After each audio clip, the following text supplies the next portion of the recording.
Hello नमस्कार दोस्तों, हम आपका स्वागत करते हैं आपके अपने YouTube channel Aryan exam study में। आज है 17 फरवरी। आज आपके लिए लाए हैं करंट अफेयर्स के कुछ इंपॉर्टेंट क्वेश्चन जो आपकी आने वाली परीक्षा के लिए महत्वपूर्ण होंगे।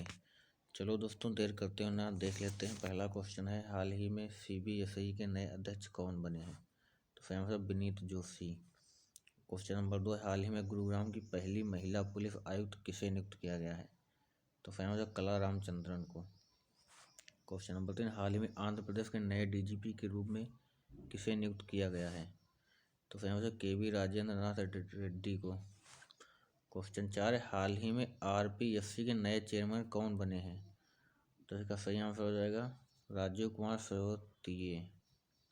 क्वेश्चन 5 है, हाल ही में जारी नवी US ग्रीन बिल्डिंग काउंसिल में भारत की कौन सी रैंक आई? तो फेमस है 3rd रैंक। अगला, हाल ही में तुर्की ने अपना नाम बदल कर क्या कर लिया? तो फेमस तुर्कीये। क्वेश्चन 7, हाल ही में FICCI मीडिया एवं इंटरटेनमेंट की अध्यक्ष कौन बनी? तो फेमस ज्योति देश पांडे। क्वेश्चन 8, हाल ही में सौभाग्य योजना सौर विद्युतीकरण योजना को कौन सा राज्य शीर्ष पर रहा? तो फेमस राजस्थान राज्य। क्वेश्चन, हाल ही में how to preventive the next pandemic पुस्तक किसने लिखी है? तो फेमस बिल गेट्स ने। क्वेश्चन 10 है, हाल ही में किस देश के प्रधानमंत्री ने पहली बार आपातकालीन अधिनियम लागू करने की घोषणा की है? तो फिर यहाँ हो कनाडा ने। चलिए दोस्तों, इतिहास के बारे में कुछ क्वेश्चन इंपॉर्टेंट देख लेते हैं। हड़प्पा सभ्यता का समय कब तक माना जाता है? 2350 ईसा पूर्व 1750 ईस्वी तक। अगला, हड़प्पा सभ्यता का क्षेत्रफल कितने किलोमीटर में फैला हुआ था? 12,99,660 वर्ग किलोमीटर। क्वेश्चन 3, मोहनजोदाड़ो स्थल की खुदाई कब और किसने की? तो फेमस है 1922-23 में रसखालदास बनर्जी ने की। चलिए नेक्स्ट क्वेश्चन देख लेते हैं, हड़प्पा सभ्यता का पता कब और किसने लगाया? तो फेमस है 19वीं शताब्दी में अंग्रेजों द्वारा। अगला, हड़प्पा स्थल की खुदाई कब और किसने की? तो फेमस 1921 में दयाराम साहनी ने की। अगला, हड़प्पा सभ्यता में किसकी आराधना की जाती थी? तो फेमस है मातृ देवी तथा पशुपति की। क्वेश्चन 7, आग की पकी हुई ईंट को इस समय क्या कहा जाता था? फेमस है टेराकोटा। हड़प्पा वासियों का समाज कैसा था? तो फेमस है मातृसत्तात्मक। क्वेश्चन 9 है, मनका निर्माण की फैक्ट्री कहाँ में स्थित थी? तो फिर चन्हुदाड़ो में।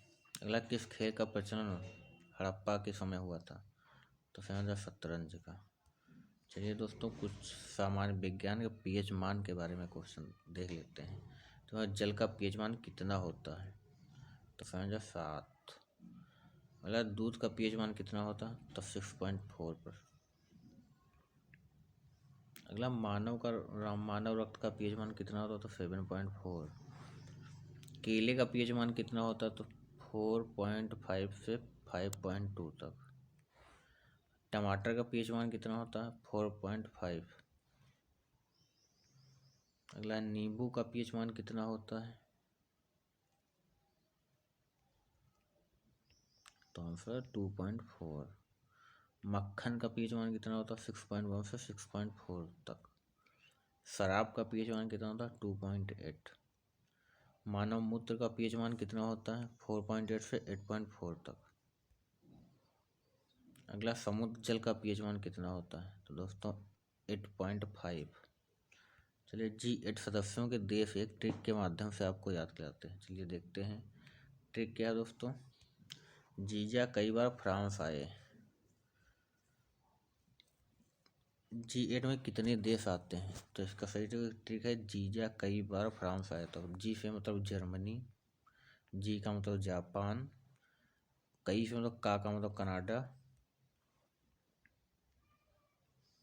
ई का मतलब इटली हो जाएगा, अब बा का मतलब ब्रिटेन, रूस, फ्रांस, अमेरिका। आए से मतलब अमेरिका हो जाएगा। तो कौन कौन से देश हो गए? Germany, Japan, Canada, Italy, Britain, रूस, फ्रांस और अमेरिका। 8 देश हैं। चलिए, महत्वपूर्ण अधिकारियों का मासिक वेतन संविधान में संविधान में कुछ महत्वपूर्ण पदों के बारे में दिया, उनके वेतन के बारे में देख लेते हैं। पहला है राष्ट्रपति का वेतन कितना होता है, स्वयं से 5 लाख रुपए। अगला उपराष्ट्रपति का वेतन कितना होता है, स्वयं से 4 लाख रुपए। अगला लोकसभा अध्यक्ष का वेतन कितना होता है, तो 4 लाख रुपए। अगर राज्यपाल, राज्यों के राज्यपाल का वेतन कितना होता है, सही हो जाएगा 3.5 लाख रुपए।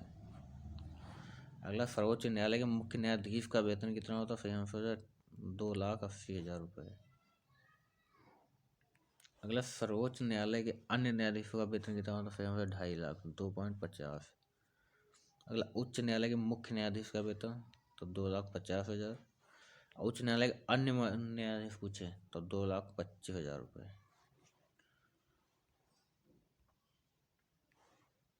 अगला नियंत्रक महालेखा परीक्षक का वेतन कितना होता है, 2.5 लाख रुपये। मुख्य चुनाव आयुक्त का वेतन कितना होता है दोस्तों, तो स्वयं से 2.5 लाख। महान्यायवादी का कितना वेतन होता है, स्वयं से 2.5 लाख रुपये। चलिए अलविदा स्वर कोकिला के बारे में कुछ इंपॉर्टेंट चीज़ें देख लेते हैं। लता मंगेशकर स्वर कोकिला, इनको उपनाम से स्वर कोकिला कहा जाता था। इनका जन्म 28 सितंबर 1929 इंदौर एमपी में हुआ था। इनका निधन 6 फरवरी 2022 मुंबई में हुआ है। चलिए इनके बारे में कुछ देखते हैं। 92 साल की लता जी ने 36 भाषाओं में, कितनी भाषाओं में, 36 भाषाओं में कितने गाने, 30,000 से ज़्यादा गाना गाए। किसी भी गायक के लिए यह एक रिकॉर्ड है। 1,000 से भी ज़्यादा फिल्मों में अपनी आवाज़ दी। 13 साल की छोटी सी उम्र 1942 से ही उन्होंने गाना गाना शुरू कर दिया था।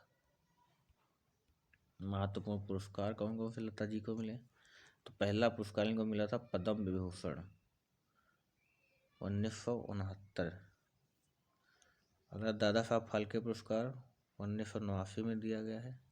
पद्म विभूषण का पुरस्कार 1999 में दिया गया। भारत रत्न 2001 में दिया गया। 1974 में दुनिया के सबसे अधिक गीत गाने का रिकॉर्ड गिनीज ऑफ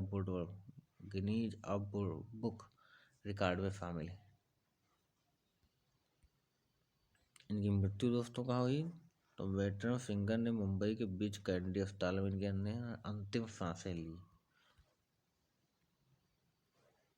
चलिए कुछ इनको फिल्म फेयर मिले हैं। फिल्म फेयर पुरस्कार मिला है 1958 में, 1962, 65, 69 और 93 और 94 में इन्हें फिल्म फेयर अवार्ड मिले हैं।